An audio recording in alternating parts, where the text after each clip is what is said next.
Let's go ahead and get this started for this afternoon. First, I'd like to say thank you all for singing happy birthday to me over lunch. I appreciated that. I will also say, though, that over lunch I got a text from my children, and they bought me tickets to the Fleetwood Mac concert up in Kansas City. So, you know, they outdid you. I'm sorry. You know, I appreciate the song, but you understand. Anyway, thanks for coming back after lunch, and I think this afternoon's presentations are going to be very good. I'm very excited that both speakers are here. I'll say a little bit more about that later. Right after lunch here, I didn't purposely put the females on the agenda after lunch, but that is in fact where they are. Juli Niemann is with Smith Moore and Company. And Juli has done a lot of radio work and television work and interview work in the financial press and the lay press, just trying to explain what in the heck is going on, really, a lot of times. I mean, over the years that I've known her or that I've been aware of her. She is the Executive Vice President of Research and Portfolio Management at Smith Moore and Company, which is that small little brokerage firm in Clayton, Missouri, who's grown significantly under the leadership of Jim Dortch, who's here someplace and on our board of advisors right here. You know, sorry, that's going to cost you, by the way. You understand that. She's a chartered financial analyst. She's with over 40 years of experience in the investment industry, and I don't know how she could do that. She can't be old enough to have 40 years of experience in the investment industry. Did I score points on that one? She went to Fontbonne College in St. Louis and got her MBA from University of Missouri at St. Louis. And I mentioned places she's been on public radio, but she's been on Marketplace, The Morning Report, KWMU, and Metro News, and on national public radio shows, including Talk of the Nation, To the Point, All Things Considered, and KMOX, that's a local, is that national? I guess it is. I don't know. Short broadcast here. Okay, and anyway, I'm sorry. And she's been quoted again in the St. Louis Post-Dispatch, St. Louis Business World, Wall Street Journal, USA Today, New York Times, Forbes, Fortune, et cetera, et cetera. Probably the things she's affiliations include the St. Louis Society of Financial Analysts, the National Association of Petroleum Investment Analysts, I love that one, Association of Business Economists, and probably the one that I find that I'm most excited about is that she was a member of the Rotary Club 11 Endowment Committee. So you're a fellow Rotarian? You bet. All right. So here we go. Living the Rotarian creed of service above self. Please join me in welcoming Juli Niemann to our podium. Thank you, Juli. Thank you very much. Well, thank you all for coming today. Now, we just had a huge lunch, so keeping in mind that almost everybody is ready for food coma, I'm going to start out with my conclusions first. Where are we going? We're going very slowly. First of all, no inflation. There's absolutely no inflation out there. It's, in fact, disinflationary forces pushing again. Korea basically is going into very doggone close to deflation. This is going to be a serious problem for us globally because that is used to be a rapidly growing country. We're looking at the reason the market's pulling back right now. Deflationary influences coming back in on here. That's why you're seeing commodities plunge and gold. Whoever thought gold would take that kind of a hit? But we'll talk about that eventually here too. Now, one thing you may notice, especially those of you who are financial planners, you're talking to your clients, no inflation? That's right. It's called buyflation. Everything you buy is going up. Everything you own is going down. That's how it works. Wages, no real progress. We haven't had those in 20 years. If you're getting a raise, all right, that's wonderful. You're a rarity, okay? When you're looking at what's happening with productivity, that's doing it more, doing it better, doing it for less. Man is being replaced by machines. It's going to continue on. That's giving us great productivity. So there's no inflationary pressure out there as far as the Fed measures it. And that's the key thing, because that's where the cost of living accelerators come in, everything comes in. And that is why we're going to have QE-ternity. And that means QE3 going on and on and on, or at least until Ben Bernanke retires, whichever comes first. Now, he's announced that he is not going to do anything until he sees unemployment down at 6.5%. I hate to tell you, folks, the new normal is 7. The real unemployment rate, and that includes all the people who have been giving up hunting for a job. people who are structurally unemployed, people who are working part-time. You know, we're in an era here of gigonomics. Everybody's doing gigs, trying to put together a living right now, as opposed to that wonderful long-term job that happens to be out there that had things like benefits. No, just not around at this point. If you take a look at structural unemployment, real unemployment, it's a little over 9.5%. That is the biggest wet towel on this whole economy that we're looking at right now. We're going to have very restrained lending. The banks flush with cash, tons of cash, because they're borrowing from the Fed at free, zero money, and they're reinvesting it in treasury rates at about 2%. They're making money the whole doodah day at no risk, and why should they bother to risk and lend to companies when they can make free money? Lending restrictions are very, very tight. They have money available for you if you qualify. So in other words, if you don't need it, you can get it. So that's pretty much it. This is going to really limit business expansion with this kind of an environment. Doesn't kill it, it just really limits expansion. And it's going to very much limit employment. And that's the big overriding thing. The Fed's big charge, yes, it's inflation, not a problem, but it is employment. And that is going to be the longest term negative to this economy and why we're looking at such sluggish growth here. So monetary policy, Q eternity. Gross domestic product, how fast are we going to grow? The happy talkers, I've seen a few of those out there, they're saying 3.5%. That's normal. That would be wonderful. We don't have a budget deficit at 3.5%. That would be really exciting. All the people who are saying that are product pushers, okay? 2.5% is what the majority of economists are saying right now. I say those are blinders. 1.5% is what I'm looking for. It's still growth. That's the exciting news. We're still going in the right direction. So what we're looking at here, probably the key things. And why is this putting an impediment on everything? Europe is back into recession. You know, no big surprise there. You're looking at an entire European Economic Union that is in total disarray. They've been kicking the can down the road forever, and it's really a huge impediment to growth there. So we can't count on them. China, this is a real danger. We're looking at China not buying commodities. You've seen pictures of their ghost cities, super cities that they have out there, nobody in them. There's huge political foment because the people want some of the goodies that have been accumulating to all the people at the top. They have huge social pressures now. They have to grow internally. And this is going to be a very big transition, but it also means that they're not going to be growing at the rapid clip everybody was used to. Japan, well, this is a case of beggar your neighbor.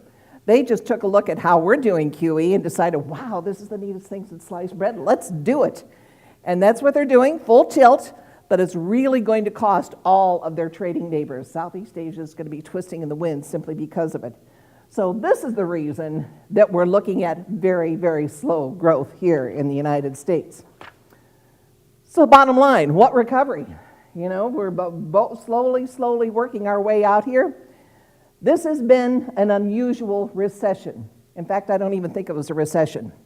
You do remember, of course you do, back in the 30s when we were in the Big Depression, 4 years afterwards is when they finally declared this was a depression. And why don't you tell everybody when it's going on, when you see it's coming in? Because you don't want to be unhappy and talk everybody down. And confidence, it's so important.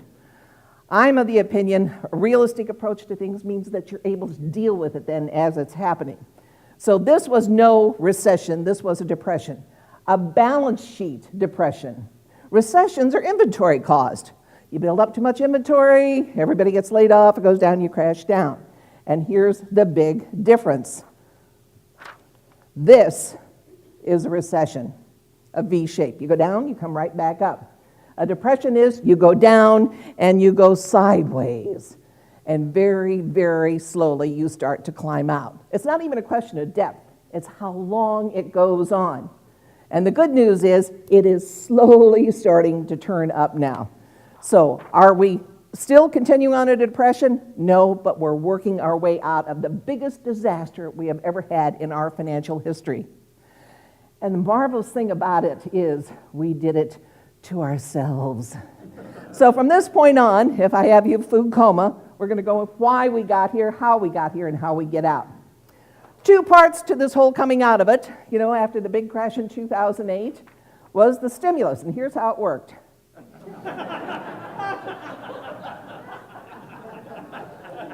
It worked, okay?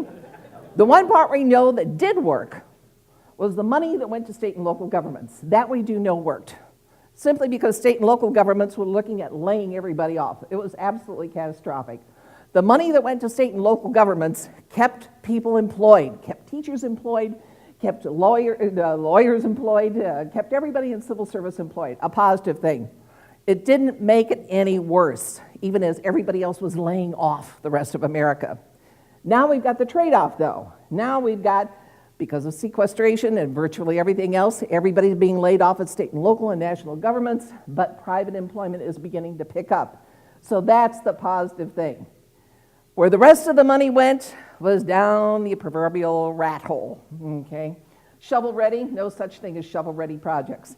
If there had been a little bit of planning instead of total panic, and it was total panic. Anybody remember Hank the Hammer Paulson, our former Secretary of the Treasury? He basically went before Congress and said, shoot, if you don't give me all the money I want, I'm going to shoot this dog. And Congress, oh, okay, here you go, trillions, take it, take it, take it. They had no place to put it. All they knew is they now had money to do, and they didn't know what to do. So what they did do was start to whiz it away.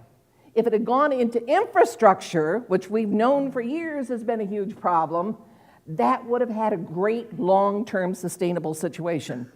That's what we have to do now, is to get infrastructure.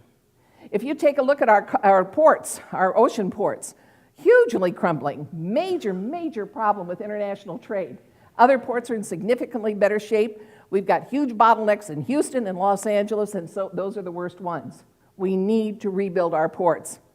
Rails, derails, we're getting that all the time. If you want fast-speed trains, which really helps with commerce, especially in a country this size, it has to be rebuilt. Highways. We came here on Highway 70. Let me get started on highways. How about bridges? Missouri is one of the worst states in the union in terms of bridges. What are they doing? They're basically just shutting them down, which means you get to go around. Those of you in St. Louis, we've had a lot of construction on Poplar Street Bridge. Poplar Street Bridge is exactly the same bridge of one they had in Minneapolis that went in a few years ago. And there are 6 other bridges just like that. It was such a good design, they decided to replicate it, going all over. Now you're seeing everybody scramble so that we don't have more dives into the drinks here.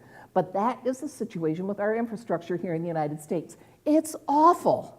And it's putting us in a hugely uncompetitive position with virtually everybody else in the world. That's where the stimulus money should have gone.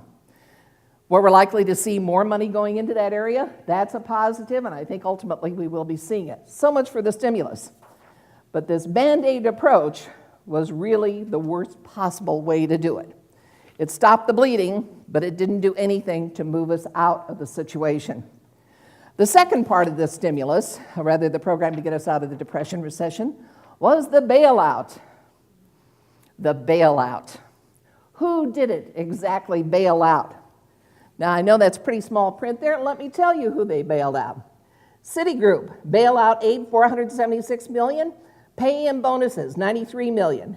Bank of America, $335 billion bailout, $131 billion in pay and bonuses. JP Morgan Chase, $129 and $107. Wells Fargo, $107 and $90 billion in pay and bonuses. Goldman Sachs, oh, my favorite. Goldman Sachs, $89 billion in bailout aid, $54 billion in bonuses and pay. That's where the bailout went. The bailout did not actually go to restructuring the financial services in America or fixing anything. What the bailout did was perpetuate 30 years of corporate greed. We have absolutely no filters on corporate greed right now, and it's been going on for 30 years. If it were effective, wonderful. If it were economically made sense, wonderful, but it has not. It has literally gone to the very top and does not filter down at all. There was a discredited theory called the trickle-down theory back in the Reagan administration. Trickle down was that if things are good at the top, it will all come through, and riches will be heaped by everybody else. What's good for General Motors is good for America. Newsflash, folks, the only thing that trickles down is sewage. And here's the other problem: paying the boss. The corporate pirates, I mean leaders of America, are paid approximately 400 times what the average worker makes. Across the world, it's a 40-to-1 ratio. Is there a little disparity here? Are these guys really worth all that money? I've been in analyst for 45 years, and I've met a lot of CEOs. And I can count in one hand the number of guys I thought were really worth their weight in gold. And by the way, most of them were compensated with shares of the company. Their futures were tied to the health of the company. I'm not talking about options, I'm talking about shares. They were owners. They were not ones who were trying to trigger stock options so that they could take it and run. These were true owners of the organization. So what it really comes down to is the United States has absolutely the finest government that money can buy. And who owns us? Four industries. Energy, the oil and gas companies. Now, I've been an oil and gas analyst for 45 years. I can tell you where all the accounting tricks are. And one of the best of them happens to be a huge tax credit that they get for depletion and for all kinds of other things that happen to be in there. Because when you had oil and gas selling at $9 a barrel, it takes 10 years from the time you find oil to the time they get it to the gas station. You can't do that when it's $9 a barrel. It's a very expensive proposition. So the tax credits went in, and that made sense. At $100 a barrel, you don't need it. You take it off. But once a tax credit is in there, tax advantage is in there, it almost never, ever goes away, and they defend it absolutely to the death.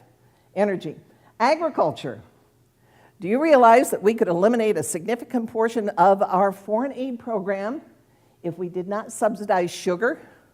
Some of the countries to whom we give the biggest amounts of foreign aid produce sugar, but we're protecting our industry, and we have the highest sugar prices in the world because of this protection, all because of lobbying. But that's just one. The most obvious one is tobacco. Here we are trying to get everybody to stop, yet we're still subsidizing tobacco farmers. Oh, that makes a heck of a lot of sense. Healthcare, big pharma. Do you know that your Blue Cross Blue Shield, United Healthcare, they all negotiate for drugs and drug prices? You know who is prohibited from negotiating for drug prices? Medicare.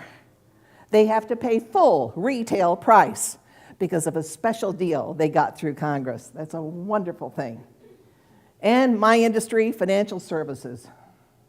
We get more of the most enabling legislation that goes through, so every time something hits the disaster, hits the fan, everybody rushes in and comes in through reforms that were a day late and $1 short, and that is a huge problem. These are the four industries that had the largest campaign contributions to Congress, to state and local government, and yes, even at your very local government. It goes all the way through the system. So my argument is, we have the best government money can buy, and we should expect that. Why didn't we see the banks go under? Because of financial services. They absolutely hollered and howled. Bankruptcy is the cleansing thing in the American economy. It works wonderfully. FDIC knows how to shut anybody down. Our courts are excellent in this way. They know how to clear out the dead wood. One of the big problems in Europe is they don't have good bankruptcy courts, and they can never get it out of the way. Well, until you get rid of the dead wood, you can't grow again. The biggest problem we're faced with right now is everybody who should have died is still walking around, the zombie banks. It's not my rule, but I really believe this. Any business which cannot get private funding for operations should declare bankruptcy without government interference.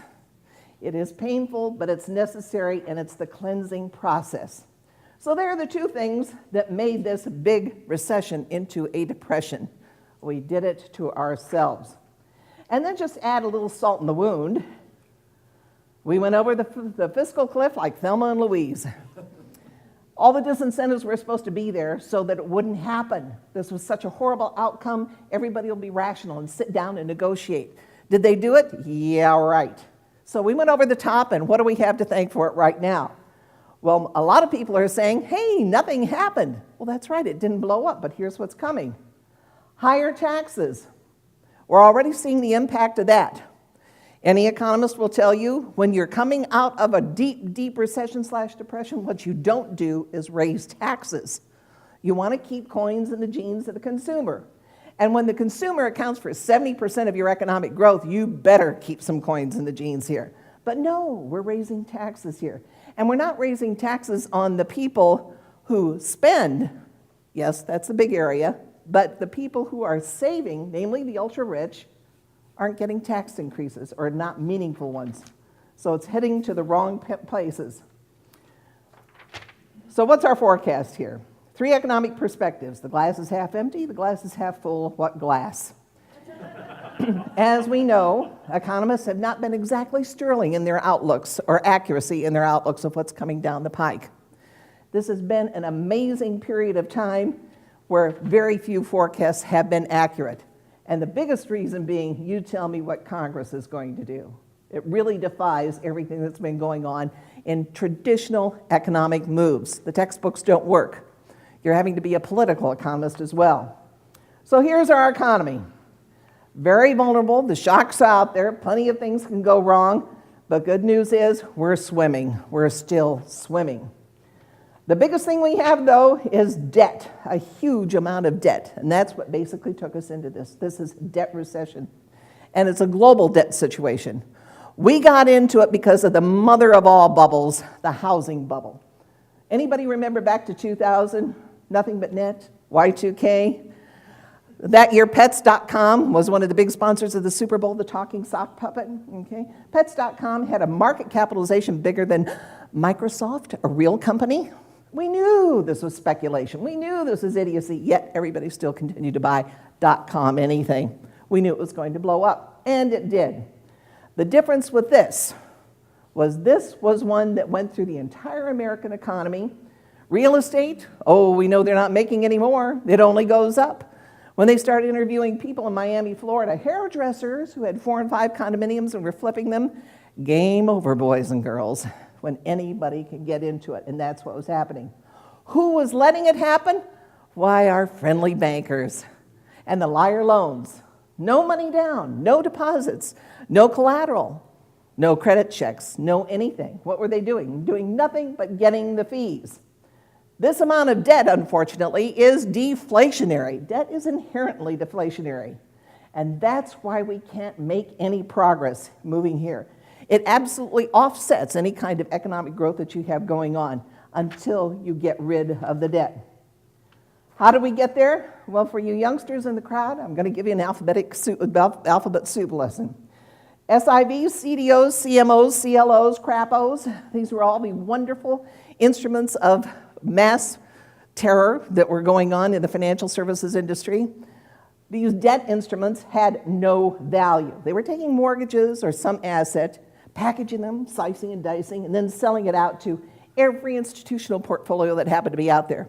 In fact, a lot were sold internationally as well, because Goldman Sachs and Merrill Lynch had these wonderful products for you arrayed, and who can possibly turn down a slick investment banker? And that's what they were doing, selling this garbage absolutely everywhere. I was estimating back in 2008 that these CDOs, CLMOs, CMOs, CRAPOs, all were worth about 10 to 1 removal. Here's your intrinsic value, the original mortgage, and here's the market price here. I know they were AAA rated by Standard & Poor's and Moody's and blah, blah, blah. They clearly were not doing their credit analysis. That was obvious. I was wrong. Warren Buffett said it was 30 to 1. That's how bad it was. So there is absolutely no intrinsic value, and that's why Wall Street totally melted down. Because there was no oversight, no supervision, absolutely no disclosure. So what would have been a bad disaster in terms of real estate turned into be catastrophic because of fraud on Wall Street. And it took out the Western world banking system. Yes, we did die. We went over the edge. 2008, we were toast. After Lehman Brothers, we were dead. But we were resuscitated at the last minute through a massive meeting in Washington, D.C. of all the world's central bankers who basically turned on the spigot, and that was it. And slowly things came back. Every time we've come out of a recession, it has been due to real estate. In 1981, 1990, 2001, real estate was the thing that lifted us out because real estate has the most marvelous job creation factor. It's not happening this time, and that's the huge problem that we're faced with now. What used to be the engine that would bring us out is not around. The U.S. housing economy, basically when you're taking a look at gross domestic product, 2.3%. That's what it adds to the economy. If we had a good real estate market, looking at historically, we would be growing 2.3% on top of everything else. So if you're looking at something like that, we're talking about $350 billion that could be going into the economy if the real estate market was good. Here's what it is in jobs. 2.9 million additional direct jobs, not indirect jobs, direct jobs attributable to real estate. Not happening.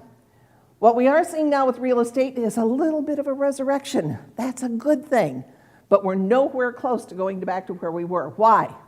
Because we have millions of houses still available, the used housing market.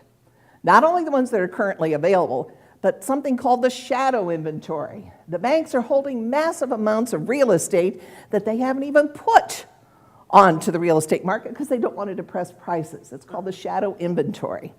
That's about 2.2 million houses right now. And everybody knows it's out there. And that's why you're not seeing real estate really move up dramatically in prices unless you're in San Francisco or some highly desirable area where those real estate prices really are going up. By the way, if you're looking for a house, this is probably the best time you could find one. Low prices, they're not moving up, and if you can get the loan, amazing interest rates. So this is the biggest job killer we've had is in real estate. Put it in perspective. Here's coming out of recessions, what it has looked like. Every single recession we've had coming out here, here's this one. It is simply not recovering. And that is going to continue to be the huge damp, the wet towel on the whole economic recovery here. Maximum job losses, very slow additions. We're just trading, and we're treading water. New job formation. So for those of you youngsters who are currently working, my suggestion is if you're looking for a new job or you don't like your job, buck up. Because it's going to be really tough to find a new one. I tell my son-in-law repeatedly, do not resign that job until you have another one in the offing here. And that's exactly what you have to do. People are going to be working significantly longer.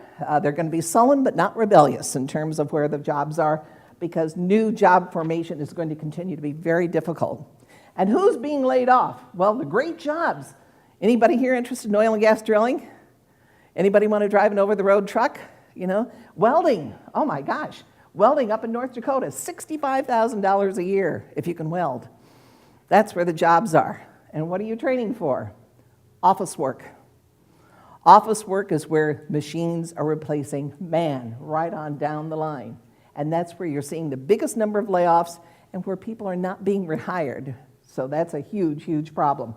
We have a big mismatch here in the United States between the jobs that are available and the jobs that are demanded. At lunch we were talking about where you see the biggest employment opportunities. Engineering. Absolutely. But how many people are in the engineering school? Not that many. We've got a huge problem here. Back to my original concept here. Why isn't the consumer leading us out? 70% of the economy is basically based on the consumer, trying to get us out of the problem here. The consumer doesn't have the coins and the jeans to turn around and spend. A little bit more. There's a little confidence out there. Those who have jobs are a little more confident about keeping their jobs. They don't think they're going to lose them right away. But are they out there spending like crazy? Average age of the automobile in the United States is now 10.2 years. That's the oldest on record. You remember people that every 3 years will get out and get the new car, will start cruising down the highway. Two things destroyed that. First of all, you get a big honking recession, what's the last thing you do? You don't go out and get a new car. You keep driving, you put AAA on speed dial, and you drive close to the curb. That's the way it is. You keep replacing. And now that the car is blowing up, you're considering getting a new one. Clunkers for cash for clunkers was the best thing that ever happened to the automobile industry. It destroyed the used car market. By the way, it was such a brilliant move. Germany tried it 2 years before the United States did, and it didn't work, so we tried it, and it didn't work. All it did was basically move us into a new car market. But that's been a positive because that's why new automotive purchasing is continuing on. So the good news, the very sluggish growth we're getting is due to two areas. automotive, and a little bit of housing moving up. So that's our hope right there. Those two areas are going to be the areas that continue to move us on. As far as the rest of the consumer economy, I don't think everybody is out there using their college bookshelves, you know, the plank with the concrete blocks. We're moving up from that level, but this is not turbo growth in spending. Consumer stocks basically are pretty flat, not doing much of anything. The survivor's bias, the ones who are out there are making money. But you know, you think about your own spending patterns. When do you go out shopping? When you have Macy's, Red Tab, 50% off, give it to me free sale. We're cheap. We're going to stay cheap. We want bargains, and that's the new consumer. We love going to any place that has a deal. Just ask J.C. Penney. Whoa, did they screw up?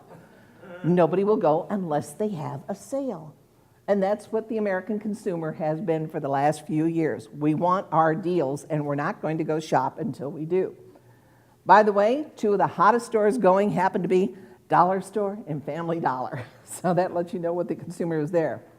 So with that in mind, 5 words going through every investor's mind: what should I do now? Everybody still has a circle the wagons mentality, and this is not the time to be doing that. Nobody believed it in 2007, 2008, and I've got to admit, a lot of financial advisors stayed with the mantra, don't get sore, buy more, average down. Well, it became average down. Wipe out. Most of the time, averaging down has worked. It worked beautifully from 1982 to the year 2000, actually 1999. It has not worked since then.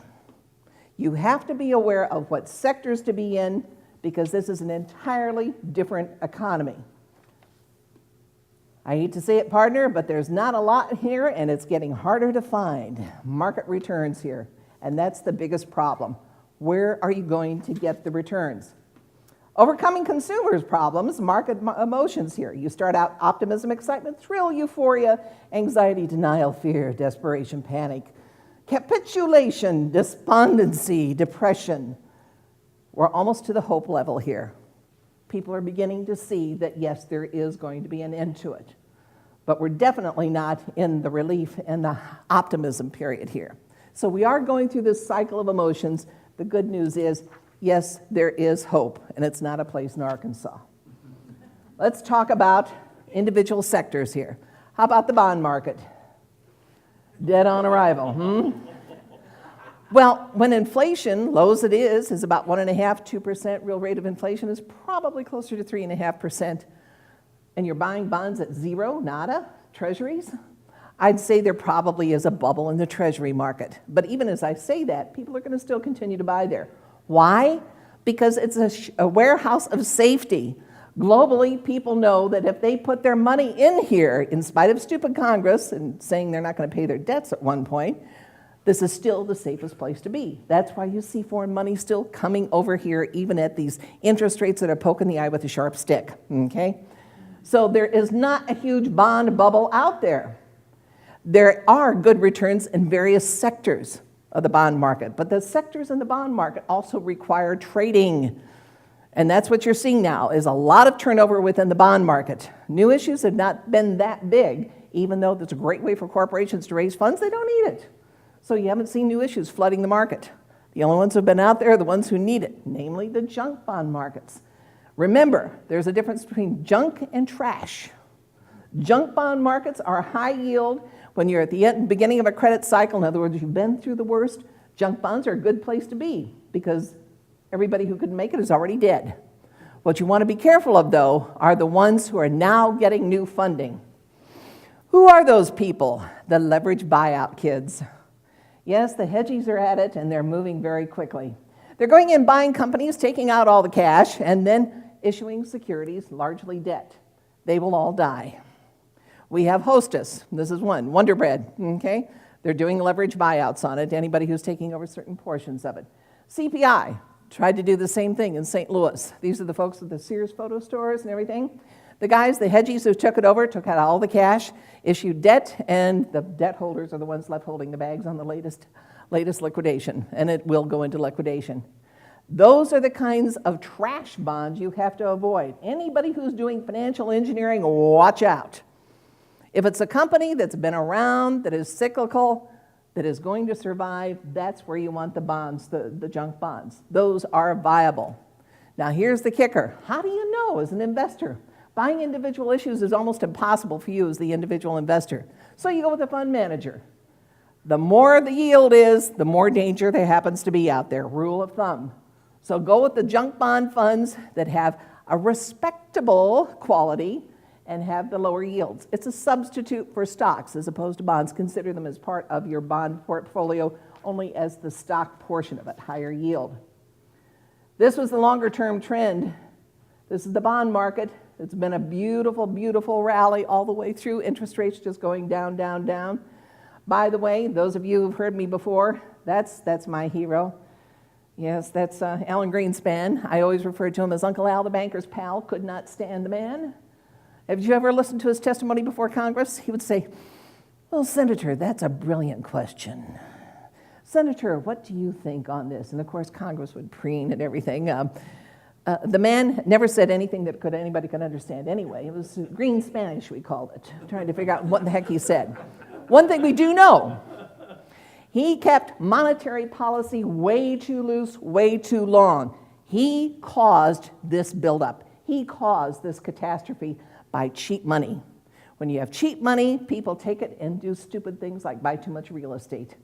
They speculate with it. You cannot have cheap money during times of economic expansion. That's the time to start reining it in, taking the punch bowl away. He never did that. Here's the guy who's trying to make the best of a bad situation. Ben Bernanke came in the middle of the crisis. Now, everybody's been criticizing him, but you know what? There are no textbooks that went on with what's happening now. Everybody's been playing it by ear, trying to figure out what happens if we do this. It's best efforts guess. And actually, I think he's done a yeoman's job. My big complaint against Bernanke and virtually everybody in the entire cabinet who's in the financial area, they're all Eastern Seaboard think. They work for the same firms, they went to the same schools, they hobnob at the same clubs, they all think the same way. And so it really is a case of they're hammers and everything's a nail, and that's the only thing they understand. That's why, another reason why we're not getting good creative thinking about where it comes from. We need more Fed governors like the fellow we had out in Kansas, Wayne. He was excellent. We need more of these, and that's when we're going to get significant change. But we do need new ways of thinking. Then to our next asset class, how about gold? Gold. Gold has been on a downtrend here for the last year. This was gold over the last week. Look at that huge drop-off all the way down here. That is absolutely shocking. Now, I'm not a conspiracy theorist, but folks, sometimes they're right. What's going on here? You had a huge short position in gold. One of the smartest men around, his name is John Paulson, head of a huge hedge fund, lost $1.5 billion in a gold trade this year. There are not too many hedge funds that can handle that. He's been on the wrong side of this particular trade. Goldman Sachs came out with a marvelous statement about a week and a half ago. Watch out below. We're going to be seeing a real sell-off in gold here. Well, the trend was down. That's a good call. But straight down, okay, what you had was a huge short position building up here. And nobody is buying it back. This was manipulation. There's no two ways about it. All the usual things out there were going around, well, we're afraid of deflation, and that's not good for gold. And the economies are slowing down, and that's not good for gold. And, you know, all the usual stuff. That's nothing new. Absolutely nothing new. This is blatant market manipulation here. So, do you step in and buy gold because it's so cheap now? No games are being played, folks. And one thing you've got to remember, take a very zen approach to the market. I always have. If I see a stock behaving not like I think it should, somebody out there knows more than I do about it. Stand back. And that's what you have to do. Stand back. When something is misbehaving in the market, it's not the time to get in and grab that falling sword. So how about the stock market? Well, don't get me wrong. I love a bull market, and the market keeps going up. But it does kind of scare you, doesn't it? When you've got price earnings multiples like this, when you've got utility stocks looking like absolutely the next great growth. Let's talk about equities here. The stock market roller coaster has left everybody dazed and confused and absolutely terrified. And that's why a lot of people are still sitting in money market funds, getting a poke in the eye with a sharp stick as far as interest rates go, because they're afraid of getting in and losing it all again. Okay? There are a number of people in their 401ks who lost over 70% of their holdings. So much for retirement. Your retirement horizon is going to be forever, and that's the big problem they're faced. Equities are very scary. Here's the market right now. Everybody's so excited because here we are. We're back up to the year 2007. Isn't that exciting? Yeah. Well, to hear Wall Street talk about it, it's the neatest thing since sliced bread. And we keep bumping up and going sideways. Typical market pattern. Whenever you hit a new high, you're going to do some backing and filling and back and forth before you break out. So here we are at 2007, and here we are 5 short years later, 2013. Wonderful. Now, just to keep this in perspective, here we are since the beginning of 2000. Look at that, 13 years of dead money. We're back to where we are in the year 2000 at the original bubble. If you purchased that wonderful S&P index fund, Vanguard index fund, you had the warm knowledge that you collected some dividends along the way, and you're back to break even. The whole point is the market doesn't always go up. Constantly reinvesting works wonderfully in a generally rising market. That was from 1982 to 1999. Now you have to pick your sectors. You have to pick where to be. It means actively managing your portfolio. Sure, you can do it yourself if you stay on top of it. You go with financial advisors who are going to give you the right direction of where to be. But buy and hold has not worked in 13 years. And there's no indication that it's going to change anytime soon. And why is that? And the biggest reason is, here's the history of the market. This is all prior to 2000, 2007, and coming back right now. By the way, that was the NASDAQ. Those were all tech stocks. That was sheer idiocy. We don't pay any attention to that. So here's the real market, okay? But you go through periods of time, approximately 20 years, where the market does nothing. Flat cardiac arrest, going sideways. And why is that? Because there's nothing to drive it. Why did the market go up from 1982 to 1999? A huge period of peace, productivity, international trading. It was called the Great Moderation. Interest rates were low, things were affordable. Sure, we had corrections from here and there, but they were called corrections. We had bear markets, but they came out. Those were called cyclical bear markets, not secular bear markets, and that's when it's down for a long period of time. From the year 2000 to the year 2013, what's been driving the market? 2 big bubbles. If that's the only way to get a bull market is through bubbles, we've got a big problem ahead of you. And that's why everybody's looking to see what's the next bubble. Nobody believes that there's good intrinsic growth ahead. What will drive the economy?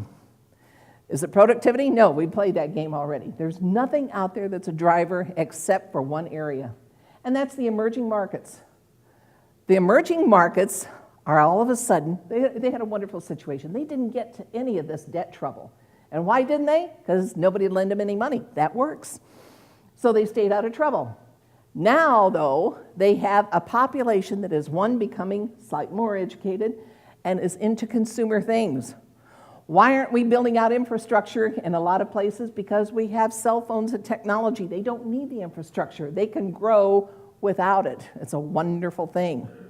So emerging markets are going to be the next greatest, best place to be. However, it's also the riskiest. That's where you have huge political instability, and most of them are commodities-based. And right now you're looking at commodities continuing to plunge because the people who use the commodities still aren't out of the soup. So we're going to continue to look at the emerging markets area as being a good place to invest, but very, very cautiously. What other areas in the market do I like? More is not necessarily better. Big boys. You know, when you're trying to turn a large corporation around, it takes forever. They move very slowly. They're very rigid against change. I like small and medium-sized companies because they can change very quickly. Now, we've had a huge run in small stocks. In fact, the last few years, it's been all small caps. And it's been great. That's been the area that's blazing. That's also the area that has the highest risk. I'm focusing on mid-caps. This is where you get the best bang for the buck. These are the guys that grow up to be big boys, and you're not taking on a huge amount of financial risk. Love the mid-cap stocks, both growth and value. That's getting pretty blended these days. We used to have those separate sectors. There are signs that things are improving. I don't want everybody leaving going, oh boy, Debbie Downer. Somebody called me that in the lunch today. There are good signs out there. Let's talk about what it is. First of all, what are those signs? Oil. I asked the dealer, what would Jesus drive? Did you ever think you'd get used to $3.50 a gallon? Not that long ago, I remember we were paying about $1.25, and it wasn't that long ago. But we have gotten used to it. And that high-priced gasoline caused us to do a couple of things. The biggest one being conservation, and 2, fuel efficiency. Our cars finally are fuel efficient. Now, there are some of us, okay, I've got a very tall husband. We try cars on for size. We drive something that gets a little bit better than 16 inches to the gallon, you know, those SUVs that are out there. But even those are getting better. But almost everybody else is driving fuel-efficient cars. That we are not net consumers of energy here in the United States. We have had very flat demand. And one of the best things coming down the pike is natural gas fracking. I know, the environmentalists out there are going, oh, God, no, this is the best thing that could happen to us. Natural gas fracking has been around for years, ever since I started following oil and gas, but it was always too expensive. This is where we're going to become energy independent, and it's going to reduce our carbon footprint. Now, there are huge problems with it, and probably the biggest problem is that companies who are drilling, other than the big boys, are not spending the money to do it properly. That's why you're seeing people setting their drinking water on fire. It's for real, okay? They're not doing it properly. Those are the smaller companies. The big boys are doing it right, the Chevrons who are out there, okay? Fracking is going to be the area that's going to keep us from importing tremendous amounts of oil. It's going to be a huge substitute for our utilities. Now, even as I say that, that's for us. The rest of the world is burning coal. So it's going to be a net offset. They're going to be burning coal because that's the cheapest. Okay? But here in the United States, at least, we're going to be lowering our carbon footprint.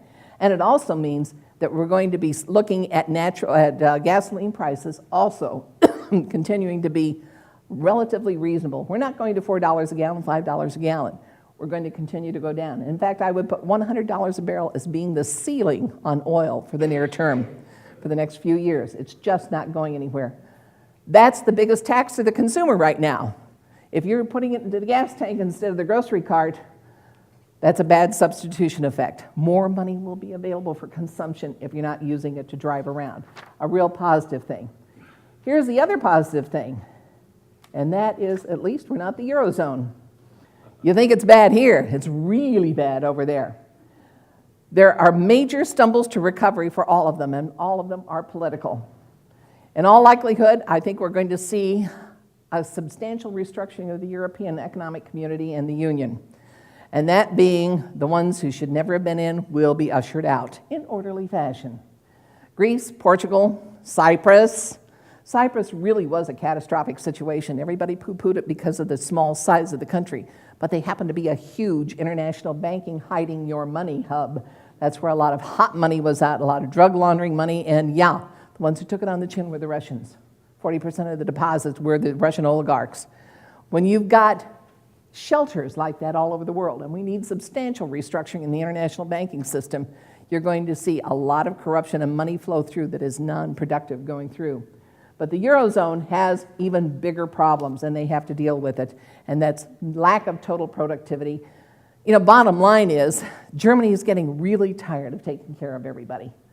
And they've had it pretty much. That's why you're going to see the big restructuring. And it's going to keep growth from occurring in the European Union as they go through this very necessary restructuring. And that very necessary restructuring is the debt bomb that's over there. The biggest debt, Portugal, Ireland, Italy, Greece, Spain, they have to restructure their debt, and their bankruptcy courts don't do it the right way. We ought to send our people over. We'll put you in bankruptcy real nicely. So what does it mean for our markets? Because Europe is in such bad shape. Well, we're all dogs, but we're best in show. We're looking better than absolutely everybody else. And that's why you're investing here. We're growing better than the others. We're in better financial condition than the others. And for even lack of transparency that we have, it still is better than absolutely everybody else. Every time we go through this, we do light a fire under regulatory reform. That is happening. Dodd-Frank was an amazing stab. Was it effective? Not particularly, but there are some sections of it that make a heck of a lot of sense. It'll go through retooling. But financial reform is absolutely necessary. Regulatory reform is necessary. Over the last 15 years, though, the biggest problem with regulation is not that we have so much of it, it's not enforced. That's where the government has been cutting all of the enforcement budgets. As an oil and gas analyst out on the western slope of Colorado, there are approximately 7,000 oil and gas rigs out there. They have one OSHA inspector, and their death rate is absolutely breathtaking. How does one OSHA inspector get around to make sure these guys are all obeying the rules? The drought. Remember this last summer? Ear of corn here, it says hot outside, and that's popcorn. It says shut up. The good news is it's raining. The long-term drought is not gone. You know, this really is a meteorological event that's going to continue to persist. But at least in eastern Missouri, eastern parts, the drought has been alleviated somewhat. But if you want to stay awake, really nightmares. This is water scarcity is predicted by NOAA into 2025. The entire southern hemisphere of the world is going to have water shortage. That means revolution, that means political foment, that means starvation. 2025, potable water scarcity, and it's not just drought. So that's something, we should worry about.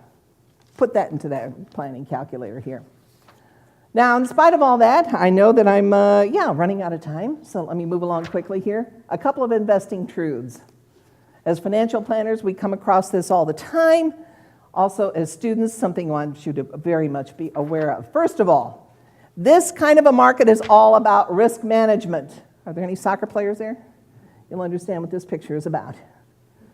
Risk management. You know it's coming, plan for it, okay? What kind of risk are we talking about here? Business risk, financial risk, liquidity risk. No business grows at a consistent pace all the time. One of the worst industries in the world has always been the airline industry. Do you know, from the time Wilbur and Orville started up to now, this is an industry that has never made money on a net basis. Now, what a great business model that is, isn't it? The only time they do well is after bankruptcy, and you get into an economic expansion, and they fly nicely for a little while, and then they crash and burn. In fact, Warren Buffett was the one who said, if somebody had shot Wilbur and Orville out of the sky, it would have served us all very well. Liquidity risk. The sheep syndrome. Sell to whom? Your broker says to whom? Did you have anybody in mind? You can't get out of it. This is why I hate partnerships, anything that is illiquid. There are going to be times you want to get out. The only illiquid investment you should have is your house. And your house used to be quite liquid until you can sell it to absolutely anybody. That should be your only illiquid investment. So when you're buying anything, what you want to know, especially with the stock, is trading liquidity. When you have guys touting about it on television, I just love, does anybody listen to Kramer? Really? Really? Okay. Susie Orman, any of those? When they're telling you, buy white knuckle oil and gas drilling, it's the neatest thing since sliced bread. People go out and start buying it right away, and then all of a sudden the price goes up. How does that work? No supply, all demand. And then they start dumping it. All supply, no demand, right? That's exactly what happens. Turn off the TV. Stop listening to everybody. Me too. Focus on your investments, and liquidity risk is huge. Beware of loyal following on stocks. And again, this goes back to everybody loves General Electric until it totally blew up. Analysts are very slow to downgrade because they have to admit then that they were wrong. Here's how it goes. Buy, buy, buy, buy, buy. We're not covering it anymore. Okay? That's how it works. Cisco was the biggest case in point. Cisco, back in the height of the tech period, was up $150. And then it went to $120. It went to $90. It was still buy all the way. You couldn't give the stock away at $15, and it was a real company. Of course, it came back, but it was all valuation. No matter how good the company is, if you're paying too much for it, you're speculating. It's all about what is the price and what is it worth. And as soon as you have everybody loving the stock, it is time to sell. Nobody's going to tell you when to sell. Nobody wraps a brick around a paper and throws it through the window to tell you when to sell. It's a discipline. And you have to have the discipline of selling, because Wall Street will tell you buy, buy, buy, buy, and that's it. You have to know when this thing is fully appreciated. Leave a little something on the table for the next investor, namely not you. Don't get in first, don't get out last. Take that 60% in between, leave the other 40% for the others on the table. Adjust when things don't land where they expect. Oh, was our industry guilty of this in 2008? It'll come back. It'll come back. 2009, it'll come back. Within our lifetimes, it'll come back. That's the way they have been trained, because from 82 all the way up to 1999, it always did come back. It made sense. But if nothing else, they didn't learn between 2000 and present, it doesn't always come back. Sometimes stocks die and go to stock heaven. It does not come back. So when you're going to put your portfolio together, you have to be rational about it. Does this make sense? Change your mind and move if it makes sense. Now here's the other thing. If you know an outcome is highly probable, don't do it and take a chance. Okay? I have found from personal experience that prayer and hope are not useful portfolio management tools. Discipline is the only thing that counts in risk analysis. So that is the key thing. Don't ignore the obvious. I'm just a short topic here on retirement. Don't. Moving right along.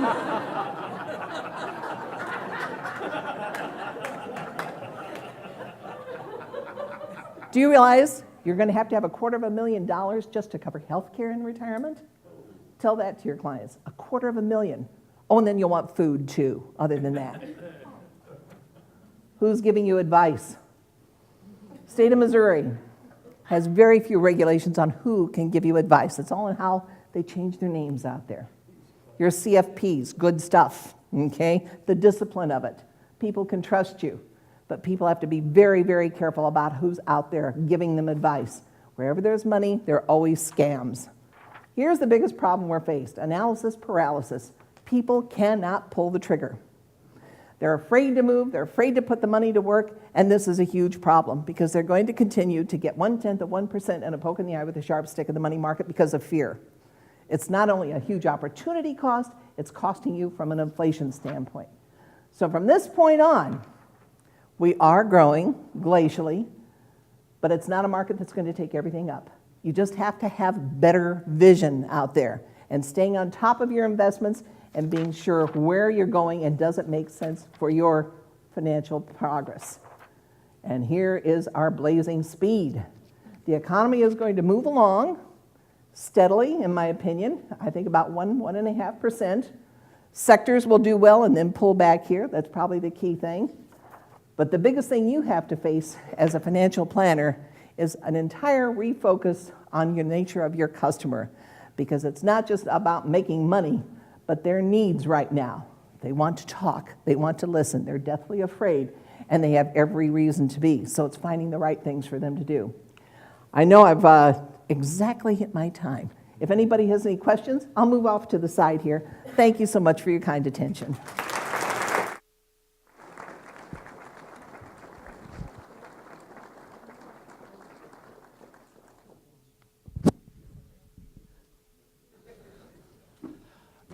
That was lively after lunch. I'll have to say that.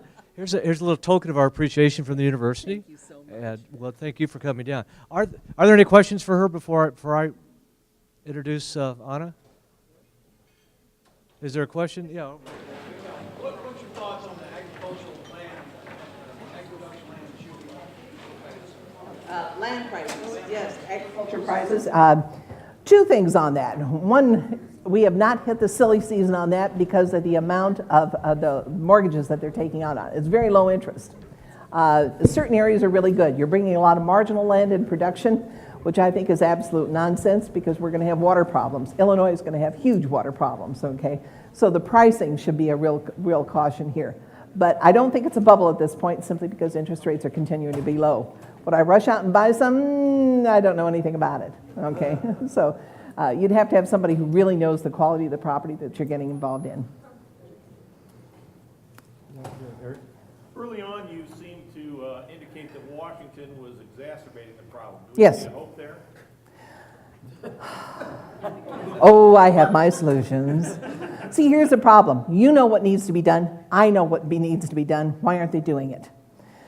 Americans always vote, or they have been over the last 15 years, against their own economic self-interest. And I think it's because of lottery mentality. Everybody thinks that I'm going to win the lottery, and then I, too, will be putting on the Ritz, and I'll be out at the Hunya Hunya Country Club, and I will have to commiserate about these huge tax problems, and so they vote against themselves.